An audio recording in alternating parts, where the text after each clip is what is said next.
안녕하세요. 반갑습니다. 오늘은 여러분에게 기획에 대해서 이야기할까 합니다. 기획은 우리 교육 전문직에게는 매우 중요한 것인가 봐요. 왜냐하면 17개 시도교육청과 교육부 할 것 없이 기획은 모두 시험을 봅니다.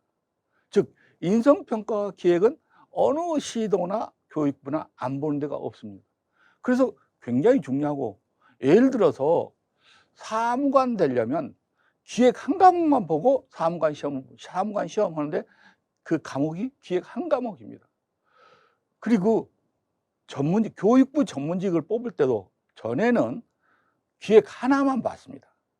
그런데 이제 교육부도 논술도 보고 인성평가도 하긴 하는데, 그만큼 기획, 우리 국영수 할 때 하는 것처럼 기획은 굉장히 교육 전문직의 중요한 과목으로 나타나고 있습니다.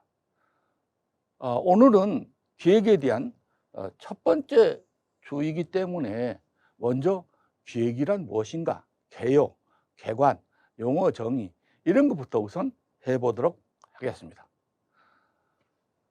기획이 여러분에게 어렵다 하는 건 생소하다는 거예요.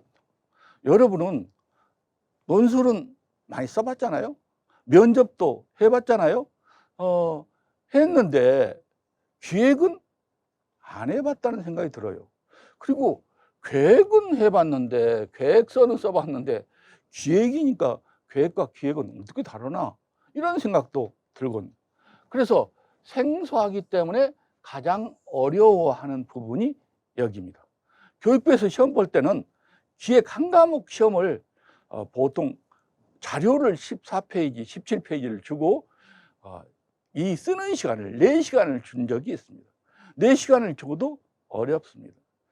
보통 시도교육청은 90분을 주죠. 그래도 어렵습니다. 그러면 기획이 뭐냐 할 때 뭐 계획을 기획하다 이런 뜻인데, 제가 기획을 하는 것과 아는 것의 차이. 자, 제가 교장 선생님을 할 때 캠프 활동을 가는 것을 보고 내가 그 다음 날 우리 캠프 활동을 안전하게 잘 하고 있는지 교감 선생님과 같이 가 보았습니다. 가 보았더니 학생들이 열심히 활동 중인데 우리 선생님들이 안 보여요.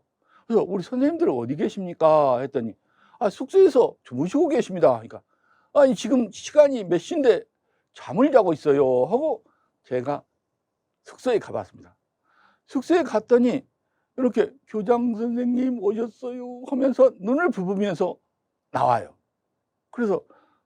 그러면서도 교장 선생님 오셨는데 내가 잠자고 있어서 미안해요 이런 표정이 하나도 없이 당연한 듯이 왜 낮잠을 깨입니까 라는 표정이에요. 그래서 제가 왜 학생과 함께 하지 않습니까? 학생과 함께 하는 걸 임장활동이라 합니다. 어떤 사고가 났어도 선생님이 학생과 함께 하고 있으면 선생님은 선의의 주의를 다했기 때문에 면책이 됩니다. 근데 학생이 있는 곳에 선생님이 없으면 사고 나면 그 현장에 없는 선생님, 그 임장 활동을 하지 않는 선생님이 전체 책임을 지죠. 심지어 그 돈이 들면 처음에 그 보상비를 사고 나서 돈이 들면 보상비를 교육청에서 해주지만 다시 그 선생님한테 구상권을 청구합니다. 구상권이라면 거기에 들어간 손해배상을 선생님이 해야 돼요. 그만큼 선생님이 할 수 있는 최선을 다했느냐, 잠이나 자고 있느냐 굉장히 다르거든요.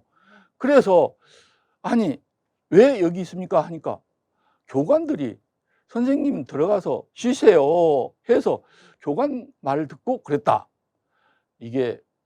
그래서 선생님, 교관이 선생님 말씀 들으셔야 됩니까? 선생님이 교관 말씀 들으셔야 됩니까? 하니까 말씀도 안 하셔요. 그래서 그렇게 말했다가 가만히 생각해 보니까 아, 이건 선생님들 잘못이 아니라 교장인 나의 잘못이다. 왜냐하면 기획이 잘못됐다. 기획이 잘못됐다. 자, 그래서 그 다음에는 매일 날짜별로, 장소별로, 시간별로 일정을 짠 거에다가 여기에는 3학년 일반 선생님, 여기는 3학년 2반 선생님, 여기는 국어 선생님, 이렇게 해서 몇 시부터 몇 시까지 활동은 언제나 임장 활동할 수 있도록 적어놨습니다. 그리고 나서 그 다음에 가보니까 한 분도 안 지킨 분이 안 계셔요. 자기가 맡은 시간, 자기가 주어진 시간은 철저히 보더라고요. 근데 아무나 임장 활동을 열심히 하세요 하면 아무도 안 해버려요. 즉 계획서에 시간, 장소, 업무와 책임을 명기한 것과 명기하지 않는 것은 엄청 차이가 납니다. 그래서 기획이 잘 돼야, 계획이 잘 되어야 잘 돌아가기 때문에 기획을 중시 여긴다는 겁니다. 우리가 흔히 많이 쓰는 학습 과정안을 예를 들면, 학습 과정안이 뭡니까? 교수 학습을 할 때 나는 어떻게 하겠다라고 작성하는 거죠. 그런데 잘된 교수 학습 과정안은 이 교수 학습 과정안만 있으면 아, 이런 수업을 하라고 하고 누구나 할 수 있으면 좋은 학습 과정안입니다. 그런데 어쩌다 나는 그걸 보고 잘 썼는데 남이 볼 때는 어떻게 수업하란 말이야? 이거 모르겠어. 그러면 교수 학습 과정안이 잘 못된 겁니다. 그래서 기획도 그것만 딱 보면 척척척척 움직이면 잘 된 것이고, 이거 보고 이거 뭐야? 잘 모르겠어. 이러면 좋은 기획안이 아닙니다. 기획안은 비일상적입니다. 맨 할 때마다 계속 작성한 게 아니라 사실 교수학습 과정안도 연구 수업이나 특별한 때 작성하지 않습니까?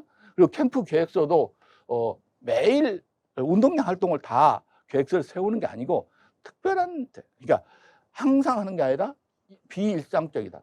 그래서 이 자체도 꼭 형식이 정해진 것이 아니다.